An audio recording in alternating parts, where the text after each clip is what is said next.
Hi guys, welcome back to my YouTube channel the SCP study. हम पढ़ रहे थे राजस्थान के प्रमुख दुर्गों के बारे में।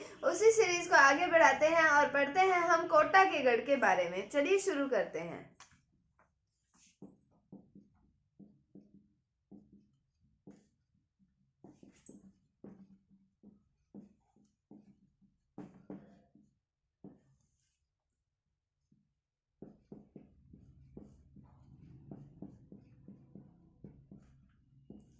तो कोटा के गढ़ की बात करें तो इसकी नींव रखी गई थी जैत सिंह के द्वारा। कब रखी थी? कोटिया भील पर विजय प्राप्त करने के बाद उन्होंने इस दुर्ग की नींव जो थी वो डाली थी। इस दुर्ग की नींव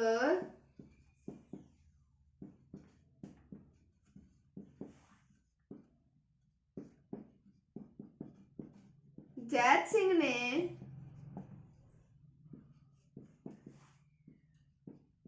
कोटिया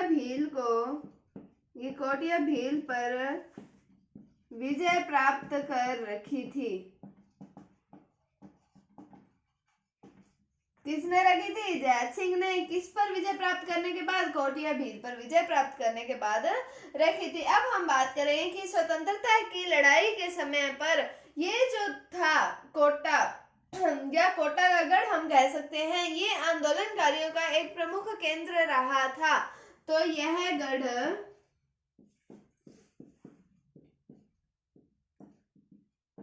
स्वतंत्रता की लड़ाई के समय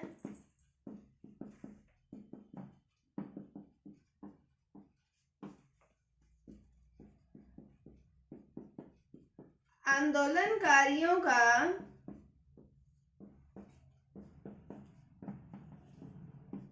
प्रमुख केंद्र रहा था।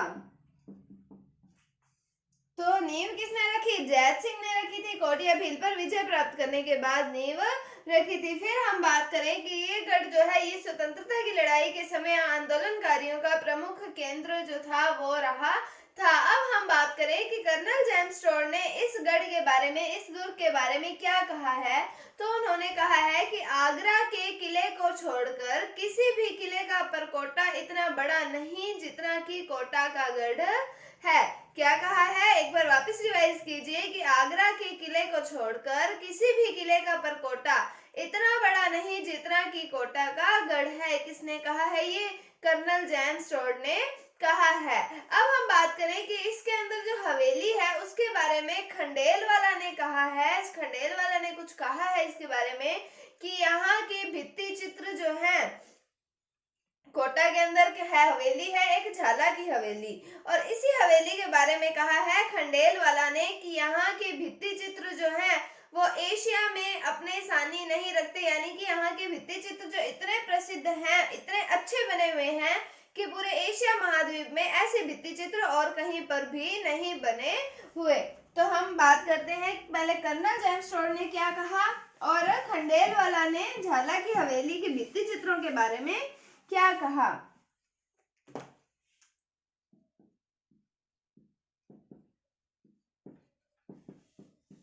कर्नल जेम्स टोड ने इस दुर्ग के बारे में कहा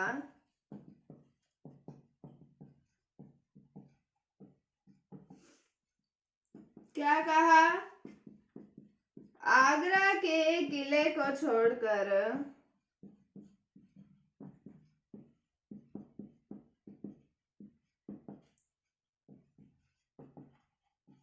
किसी भी किले का परकोटा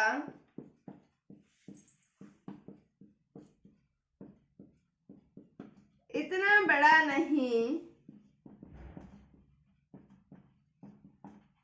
जितना कि कोटा का गढ़ है।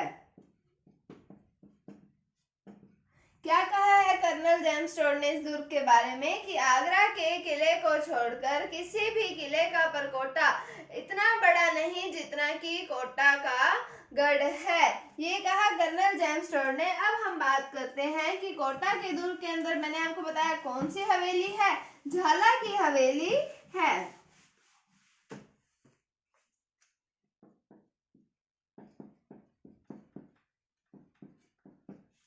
कोटा दुर्ग में झाला की हवेली स्थित है। फिर हम बात करें कि इस हवेली के बारे में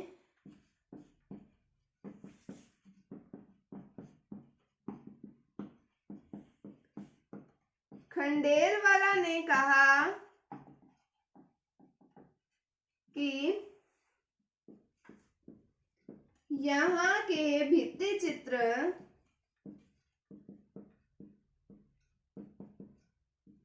कहाँ के झाला की हवेली के भित्ति चित्र जो है वो एशिया में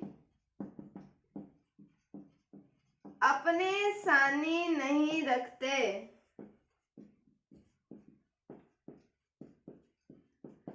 कहाँ के भित्ति चित्र? झाला की हवेली के जो भित्ति चित्र हैं वो पूरे एशिया महाद्वीप में अपने सानी जो है वो नहीं रखते, यानी कि यहाँ के भित्ति चित्र इतने सुंदर बने हुए हैं, इतने प्रसिद्ध हैं कि पूरे एशिया में ऐसे भित्ति चित्र और कहीं पर भी नहीं बने हुए, खंडेलवाला के अनुसार। कहाँ पर? झाला की हवेली में। अब हम आगे बात करते हैं कि एक ही बात हो जाती है कि ये जो दुर्ग है ये चंबल नदी के किनारे स्थित है। यह है चंबल नदी के किनारे स्थित है। कौन सी नदी के किनारे? चंबल नदी के किनारे स्थित है। क्या बात की हमने? कोटा के गढ़ के बारे में बात की। अब हम चलते हैं अगले दुर्ग की ओर, जिसका नाम आता है भैंसरोडगढ़ दुर्ग।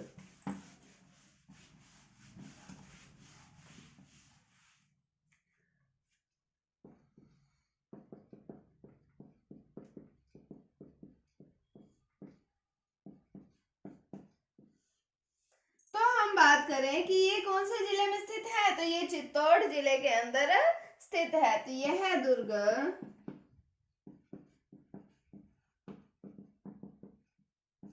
चित्तौड़ जिले में स्थित है। अब हम बात करें कि इसे राजस्थान का वेलोर कहा जाता है। इसे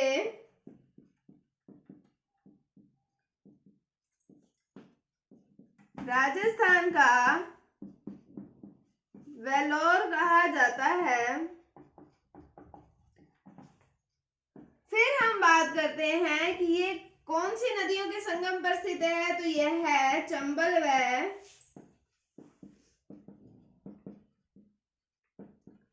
बामनी नदी के संगम पर स्थित है।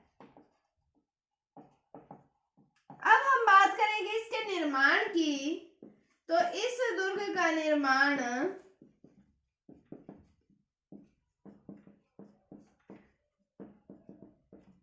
भैंसा शाह व रोडचारण के द्वारा करवाया गया।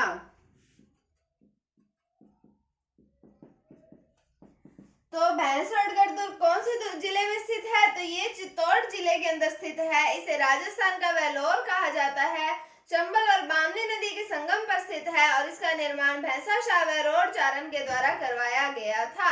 तो हमने आज पढ़े दो दुर्गों के बारे में, कोटा के दुर्ग के बारे में और भैंसरोडगढ़ दुर्ग के बारे में। कोटा के दुर्ग के बारे में हमने क्या पढ़ा? सबसे पहले हमने पढ़ा कि इसकी नींव जैत सिंह के द्वारा रखी गई थी कोटिया भील पर विजय प्राप्त करने के बाद। फिर हमने ये पढ़ा कि यहाँ पर एक झाला की हवेली स्थित है और इस हवेली के बारे में खंडेलवाल ने क्या कहा है? खंडेलवाला ने कि यहाँ के भित्ति चित्र एशिया में अपने सानी जो है वो नहीं रखते हैं।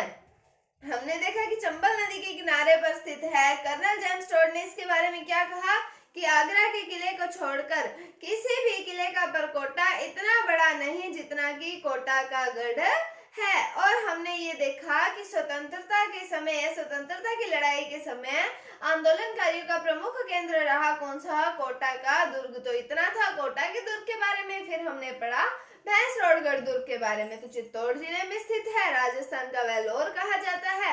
दो नदियां आती हैं, उनके संगम पर स्थित है। कौन कौन सी नदियां हैं? चंबल नदी है और बामनी नदी है।